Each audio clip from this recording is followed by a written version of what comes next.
do Anna and I look like people who are going to go engage in violent protests? I will show up. 1 second, Tim. I'm causing violence against people. I will show up at those rallies today, not because I hate America or I'm going to engage in violence. I committed my life and career to protecting you, and you from terrorist attacks, from cyber attacks. And I'm showing up because I love America and I don't want a president to turn it into a dumpster fire. I did the same. On Abby Phillip's panel, things get heated. I can't figure out, and Lydia, maybe you can help me with this, why all of a sudden is this No Kings rally so triggering to Republicans? There was one before, and it kind of passed almost without much notice, at least among Republicans. What is it about this one that is so problematic? Bear in mind, no one is challenging anyone's right to protest, but you mentioned there was a previous No Kings protest. Somebody actually died because there weren't any safety precautions that were taken. Somebody brought a gun and was shot. So I think Republicans are worried about the safety of protesters both on the right and the left who are involved with this. And now there's questions about who's pushing this. We know that Soros is funneling money that's pushed this. We know that the Communists for America are involved with this. And so I think they're all real concerns about how this is going to go. And bear in mind, many of these are the same people who've been leading the anti-ICE protests that have in some cases turned violent. But what's wrong with, even if George Soros were funding it, what's wrong with that? I mean, this is America. He's not allowed to fund a protest? People are absolutely allowed to protest, but bear in mind, this is stemming in part from an ideology that's challenging the duly elected president. I mean, again, what is wrong with that? I mean, what is the problem? And bear in mind, no one is saying this shouldn't happen. People are allowed to protest freely. Yeah, I guess that's the part. allows Republicans to say, I don't like it. I'm just not understanding why all of a sudden it's, traitorous to go out in the streets and protest the president when that's, in fact, what you're allowed to do in this country. Yeah, no one, I want to reiterate, no one is challenging the idea that people can go peacefully gather and protest. That's not an issue. What we are saying is we want people to do so peacefully. We don't want them to burn things down. We don't want someone to get shot on the streets. The last time they had this protest, there was the military parade, if you remember, that was happening. So it kind of fell on deaf ears and it didn't get covered as much.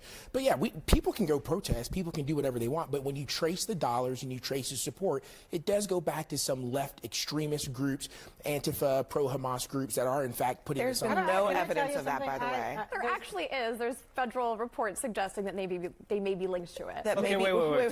Time out. Sorry. You said no one's challenging their right to protest, and yet what I heard from Republican leaders this week is that the protesters were terrorists. I heard them constantly, from the Speaker of the House to U.S. senators to Trump cabinet members, equating the protesters with Antifa. Now, those would be bad words in any other circumstance because it's First Amendment protected speech, and saying it's terrorism, that's a morally wrong thing to do. But this is worse than that because just last month, this administration designated Antifa as a domestic terrorist organization. Do you disagree with that? They are yes, I do. They are equating protesters with terrorists, and by equating protesters with terrorists, they're creating a chilling effect, and they're opening the aperture to investigate them. I'll tell you why. NSPM 7, National Security Presidential Memorandum 7, that was passed by the White House, issued by the White House last month, says that people who directly or indirectly support those domestic terrorist organizations can be investigated. By that standard, they're saying that protesters and people who organize protests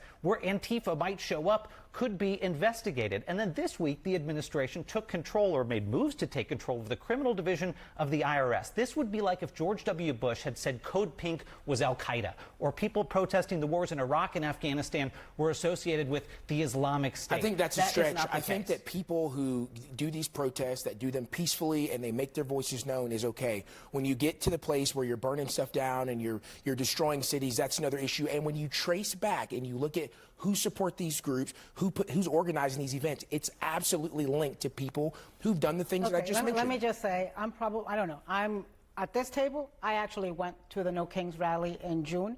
To me, they were organically created. People chose to go because they are unhappy with what's happening in this country. I think there's much more unhappiness today, even than there was back in June.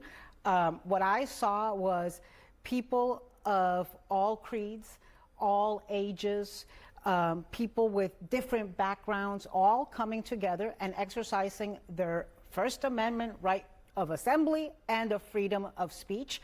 I think that at a time when people feel that the government, some people in this country feel the government is bullying them into silence and fear, This is a way of showing that we are not afraid.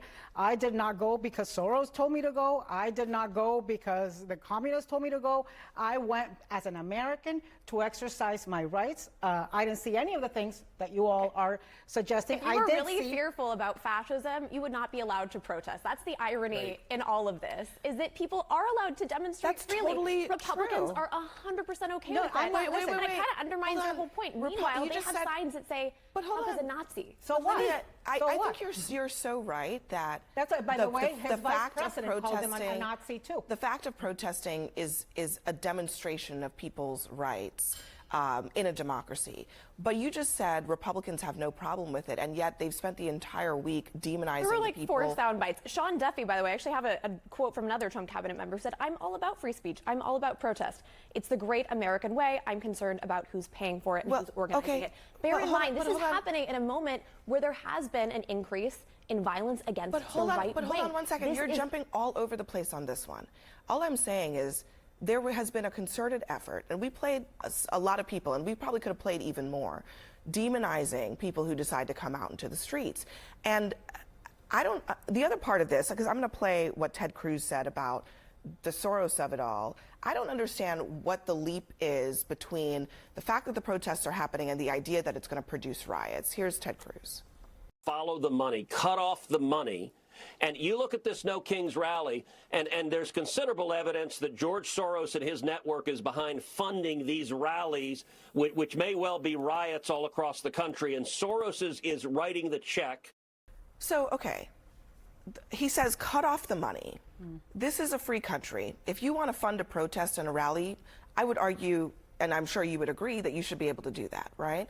But the idea that there are going to be riots, you also said that. Where's the evidence of that? Well, I mean, you go back and you look in the past what we've seen. When we've seen some of these sources, and I'm with you. I don't mind that George Soros, he can spend his money however he wants to. This is America. If he wants to fund rallies and protests, do it. But what we have seen is we've seen crates of bricks and rocks and things be set aside. We have seen these protests get out of hand. These exact protests, these type protests have gotten out of hand. What have they been set aside for? For people to pick them up and throw them at police. Where? Oh, come on, Abby. We've No, seen every major city in LA and Portland. I want us to just talk about the issue at hand here, because I'm asking you, what evidence do you have of the No Kings rallies being set up for violence? And you're talking about perhaps some isolated incidents around ICE facilities. I'm asking about the No Kings protests, which are, look at the map, 2,500 rallies planned in all 50 states, all across the country. Can you give me evidence that there is a plot to cause violence and destruction as a result of these Look, rallies? I would hope that when these rallies happen that there is no violence. But what we've seen in the past is we have absolutely not only seen evidence and intelligence, but what we have actually seen is people carry out attacks. They destroy property. They go to these cache of weapons and bricks that they have. You're mixing Let me tell you, it's the same groups. It's the same no, exact groups. It's not. Hold on, it's not.